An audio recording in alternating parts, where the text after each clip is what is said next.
देवशयनी एकादशी व्रत कथा। देवशयनी एकादशी का महत्व। ब्रह्मवैवर्त पुराण में देवशयनी एकादशी के विशेष महत्व का वर्णन किया गया है। इस व्रत से प्राणी की समस्त मनोकामनाएं पूर्ण होती है। यह एकादशी आषाढ़ मास के कृष्ण पक्ष की एकादशी, जिसे योगिनी एकादशी कहते हैं, के बाद आती है। आषाढ़ मास के शुक्ल पक्ष की एकादशी को ही देवशयनी एकादशी कहा जाता है। इसी एकादशी से चातुर्मास का आरंभ माना जाता है। इस अवधि में कोई भी शुभ कार्य जैसे विवाह आदि नहीं किया जाता। मान्यता है कि इस दिन से भगवान श्री हरि विष्णु क्षीर सागर में शयन करते हैं और फिर 4 माह बाद उन्हें उठाया जाता है। उस दिन को देवोत्थानी एकादशी कहा जाता है। इस बीच के अंतराल को ही चतुर्मास कहा जाता है। एकादशी को देवशयनी, महा एकादशी, थोली एकादशी, हरिशयनी, पद्मनाभशयनी तथा प्रमोदिनी एकादशी भी कहा जाता है। देवशयनी एकादशी व्रत कथा।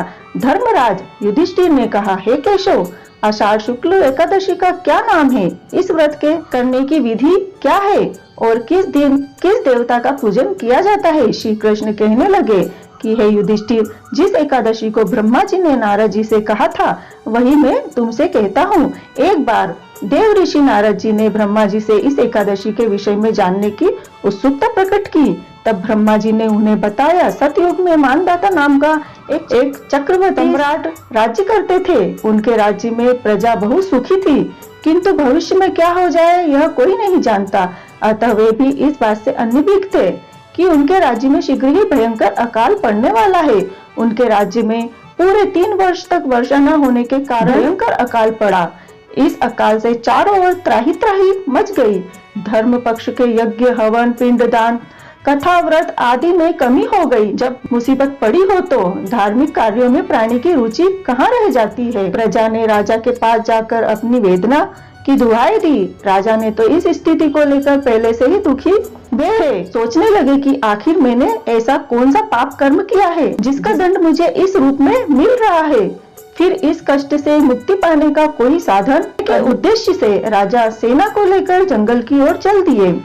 वहाँ विचरण करते करते एक दिन वे ब्रह्मा जी के पुत्र अंगिरा ऋषि के आश्रम में पहुँचे और उन्हें साष्टांग प्रणाम किया। ऋषि आशीर्वचनों उपरांत कुशल क्षेम पूछा। फिर जंगल में विचरने व अपने आश्रम में आने का प्रयोजन जानना चाहा। तब राजा ने हाथ जोड़कर कहा, महात्मन, सभी प्रकार से धर्म का पालन करता हुआ ही मैं अपने राज्य में दुर्भिक्ष का दृश्य देख रहा हूँ। आखिर किस कारण से ऐसा हो रहा है? कृपया इसका समाधान करे। यह सुनकर महर्षि अंगिरा ने कहा, हे राजन, सब युगों से उत्तम यह सतयुग है। इसमें छोटे से पाप का भी बड़ा भयंकर दंड मिलता है। इसमें धर्म अपने चारों चरणों में व्याप्त रहता है। ब्राह्मण के अतिरिक्त किसी अन्य जाति को तप करने का अधिकार नहीं है। आपके राज्य में एक शूद्र तपस्या कर रहा है। यही कारण है कि आपके राज्य में वर्षा नहीं हो रही है।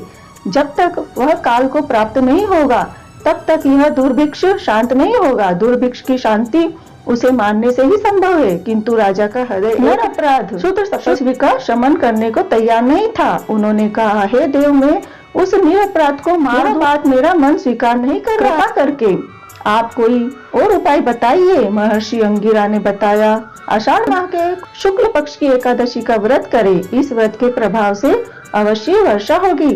राजा अपने राज्य की राजधानी लौट आए और चारों वर्णों सहित एकादशी का विधि पूर्वक व्रत किया।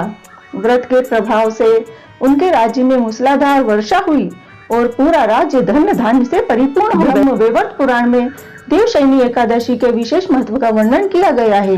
इस व्रत से प्राणी की समस्त मनोकामनाएं पूर्ण होती है। देवशयनी एकादशी की व्रत कथा आपको पसंद आई तो प्लीज लाइक, सब्सक्राइब और शेयर कीजिएगा।